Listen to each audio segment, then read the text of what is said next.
Our lives live out, backlit by history. We retrieve our narratives from a larger landscape, in truth, from things lost. Die Stadt gleicht einem Flaggenmeer. Der Wettergott meinte es gut, eine prächtige Junisonne lacht vom Himmel. Soeben traf Landrat Löser mit den Herren seiner Kleidung ein. Erinnerungen an das tausendjährige Reich, Reichsleiter, Obergruppenleiter, Vertreter des Magistrats SA und SS-Uniformen, Hakenkreuzfahnen.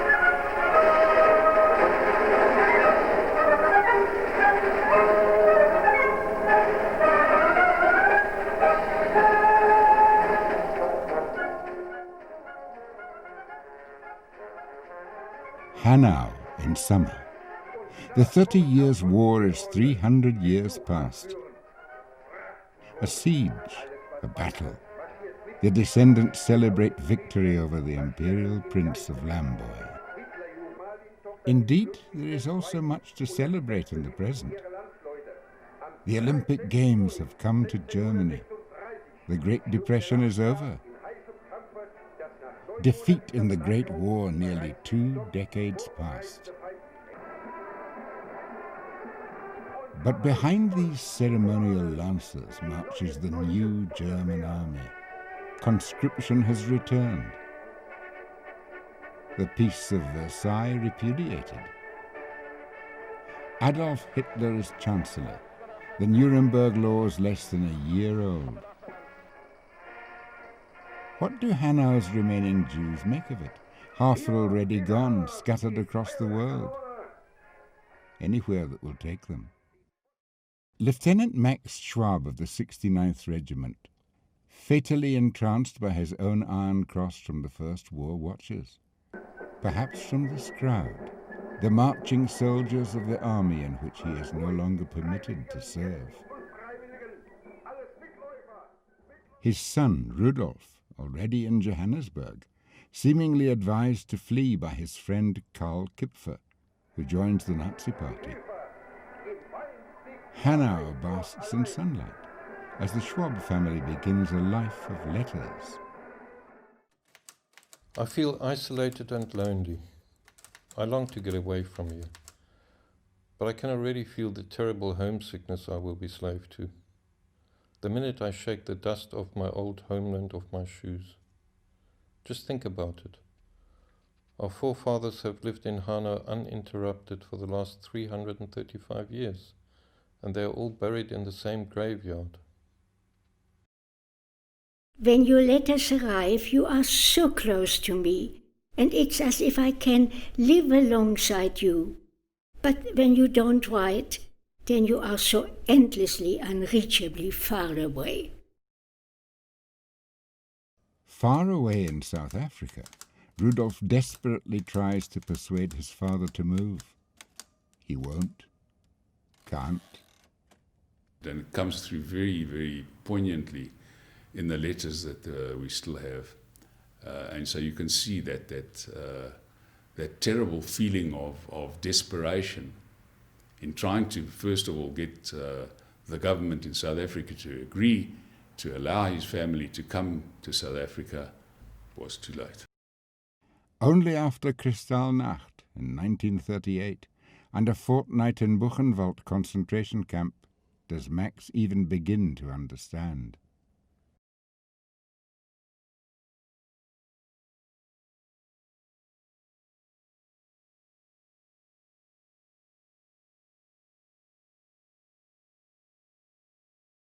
Dear Sir, with further reference to your letter of the 29th of April 1939, I have to inform you that the applications by Mr. Max Schwab and family for permanent residence in the Union in terms of the Aliens Act 1937 have been reconsidered by the Immigrant Selection Board.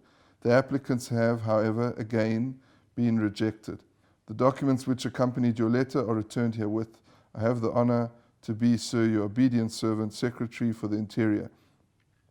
And so this, I guess, was probably, you can imagine, quite devastating to my grandfather when he, I'm you know, sure, because it was also just not the first time, as it says, he submitted other documents before. I mean, and this is the final word, unless something really significant changes. Yeah, I get very emotional when I read something like this. September 1st, 1939. War. Lately I have been rereading your old letters. You preached to us and pushed us more than enough, but we just didn't understand.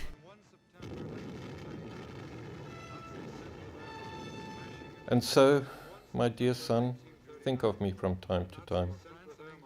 My future is veiled in darkness. But whatever the Almighty decides, that will be good enough for me. Did Max and Martha Schwab ever know that they were about to be grandparents to Norman, born to Ralph and Rachel in 1942 in Johannesburg? Good question. I've never actually thought about that. I can't remember who it was now, to be honest. That's a good question to research. And did Max Schwab ever contemplate his Iron Cross from the First War before his deportation to Sachsenhausen later that year? We shall never know. We only know he died there, a death certificate and ashes for Martha, alone now with Hans. A few more letters, Red Cross correspondence, nothing.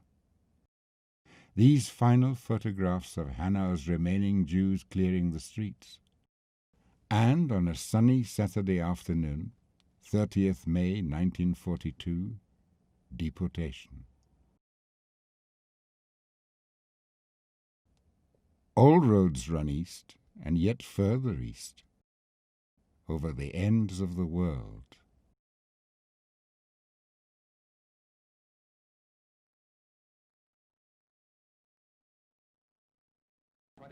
Annihilation upon annihilation. The Jews of Europe burn. Germany burns. Hanau is destroyed in 16 minutes on March 19, 1945. Thousands of innocent German civilians, children, slave laborers and Nazis die beneath American bombs. Max, Martha, Rudy and Hans Schwab lived here. But none of Hanau's Jews witnessed this final air raid of the war. Long gone to death camps, other countries and continents. The search for survivors begins. Wounded, crippled, mordant, Karl Kipfer emerges from the smoking ruins of Hanau. The way he got it, if my memory serves me correctly, was he advertised in the newspaper in Hanau. And Karl found the advertisement in the newspaper in Hanau, and that's how he got in touch with him. Dear Rudi, I'm sure you'll be astonished to receive a letter from me. You are, of course, well aware of my undemocratic past. When your reputation is in the bin, your life can begin. I haven't met a single German in the past 3 years, apart from myself, who was a Nazi. What are we to make of Karl Kipfer? Es gehört zu den Dingen, die man leicht ausspricht. Das jüdische Volk wird ausgerottet. Das sagt Ihnen jede Parteigenosse. Ganz klar steht in unserem Programm drin, Ausschaltung der Juden, Ausrottung machen wir, Kleinigkeit.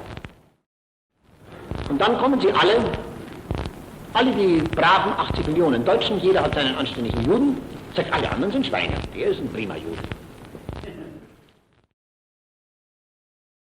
Was Rudolf Schwab Karl Kipfer's decent Jew, or more than that? From what I understand, he was a decent human being. He had decent streaks in him. He was not from the other side. He was not a Nazi by nature, not at all. And very much in the things that he said after the war in his letters show that he was very much a human being long before he was a Nazi. And he felt the fact that my father was another human being, and they were both the same age, and they came from the same school, and they thought about things in the same way, and therefore they could be friends and they could have a bond. So on one level, Karl is very open in his letters about what he calls his undemocratic past, which is his phrase for, he uses this phrase repeatedly to talk about his Nazi past.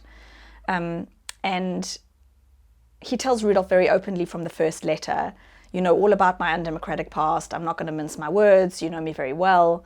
But like I said, there's a real sense in the letters of guilt and taintedness for whatever it is that he has done. For the rest of his short life, Karl Kipfer strives to help Ralph recover all that was lost by the Schwabs, all that was recoverable, against a post-war tide of amnesia and indifference. The way on a Sunday he used to sit down at his dining room table, and he had a portable typewriter, a little blue portable typewriter, and he was banging away on that portable typewriter. I can still hear the sound in my ears all these years later. But that's what he was doing always on a Sunday, and he was dressed up. He had a tie on and a sports jacket and his grey pants. And, yeah, for not any reason. I don't know why he dressed up like that on a Sunday, but that's how it was. Thousands of letters to Karl and his negotiations with the German authorities. Uncle Alex in Shanghai, Rosa Schwab in France, the survivors. No one quite knows the end of Martha and brother Hans. Sobibor for Martha, Hans elsewhere.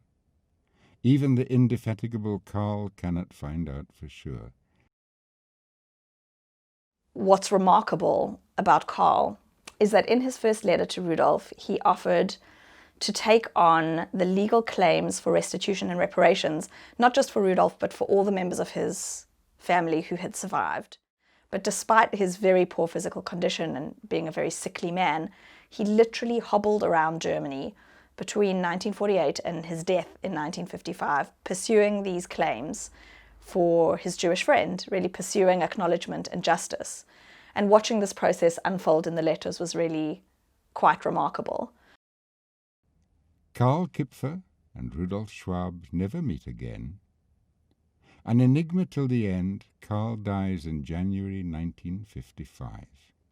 In politics, as in war and at the cinema, the best places are at the back. Perhaps he speaks for every man. 7 years later, in 1962, Max Schwab's ashes are interred in Hanau, alongside the graves of his parents. His son is witness.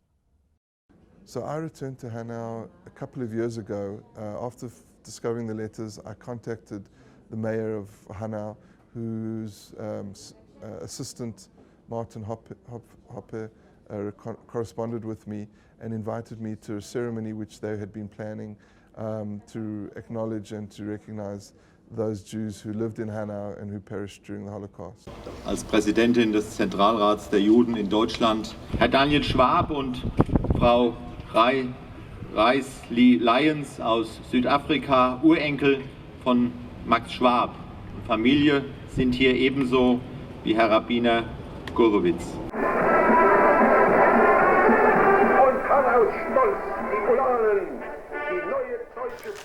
Well, it's quite amazing to think that, you know, here's actual real footage of something you never expected to see anything live, you know, reflecting the life that our great-grandparents lived.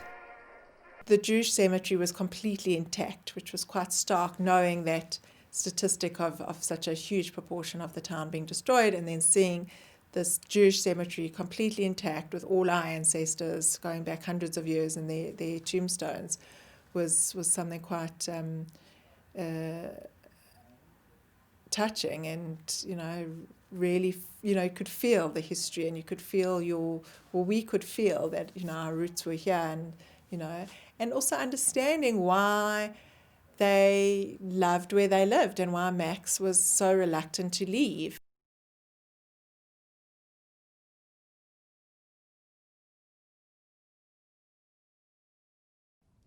How should these things be remembered? Only by not forgetting.